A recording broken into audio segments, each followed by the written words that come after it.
Of all the planets in our solar system, none sits closer to the Sun than Mercury. It is also the smallest dense, airless world, roughly the size of Earth's moon. Its surface tells a story written in rock. Billions of years of cosmic bombardment have left it covered in craters, ridges, and ancient scars. Radar mapping was the first tool that allowed scientists to read that story in detail, gradually building a picture of a world shaped almost entirely by violence from space.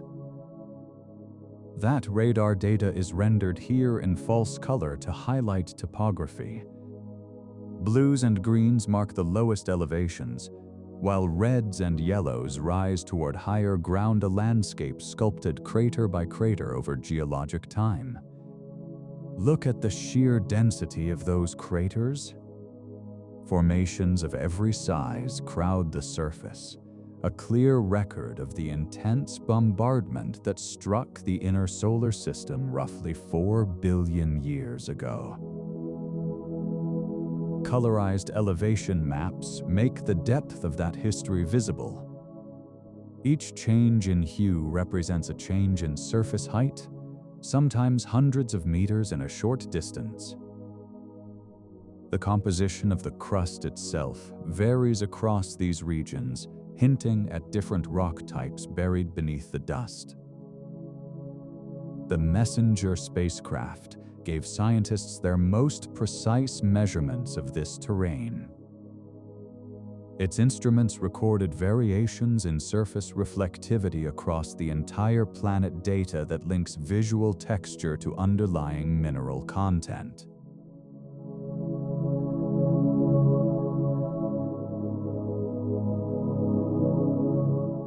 It was the first spacecraft to orbit Mercury, and the amount of data it returned transformed understanding of this unusual world, a planet whose orbit is so elongated it travels nearly twice as fast at closest approach as it does at its farthest point from the Sun. That mission's work is now being extended by BepiColombo, a joint European and Japanese spacecraft launched in 2018. When it arrives, it will carry instruments sensitive enough to analyze the magnetic field, probe the subsurface, and map the composition of the crust in far greater detail than was previously possible. Every patch of this textured surface carries a record of what struck it and when. The concentration of craters in certain regions points to periods of particularly intense bombardment episodes that reshaped the crust on a planetary scale. Grayscale radar imagery strips away color and exposes raw topography. The surface looks almost powdery, in places a fine granular layer called regolith, created by billions of years of impacts, pulverizing rock into dust, with no wind or water to redistribute it.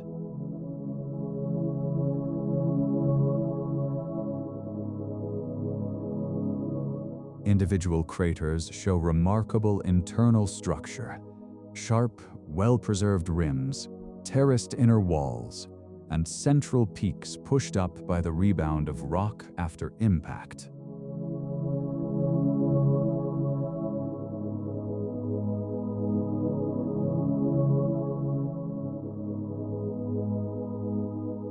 It remains one of the largest impact structures in the solar system. When orbital data and radar imagery are combined, the full complexity of the terrain becomes clear. Not just craters, but subtle ridges, long escarpments, and smooth volcanic plains nestled between ancient highland regions.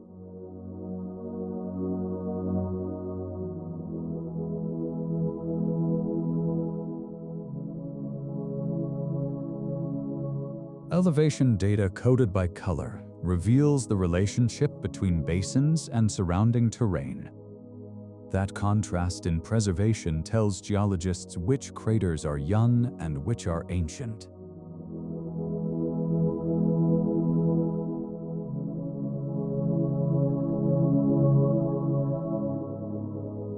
Higher regions, shown in white and yellow, ring the deeper basins in blue, a pattern repeated dozens of times across the surface and consistent with what happens when large objects strike planetary crust.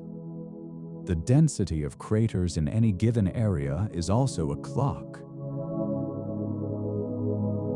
Regions with the most heavily cratered surfaces are the oldest, having accumulated impacts over the longest time.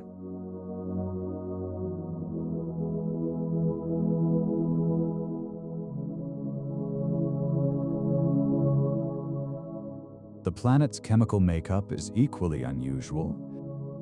Spectral analysis has detected sodium, sulfur, and surprisingly high concentrations of magnesium near the surface elements that set it apart from Earth, Venus, and Mars, and that suggest a violent early history, including possible vaporization of part of its original crust.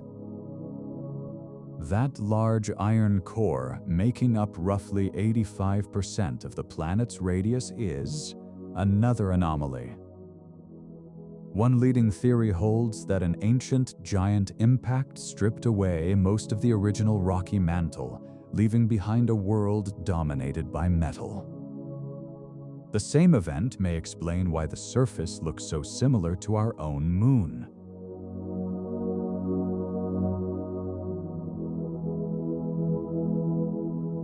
Image after image from orbital passes confirms the picture. A world covered in craters cut through with ridges called lobate scarps, and largely unchanged since the solar system was young. There is almost no active geology left to erase the damage.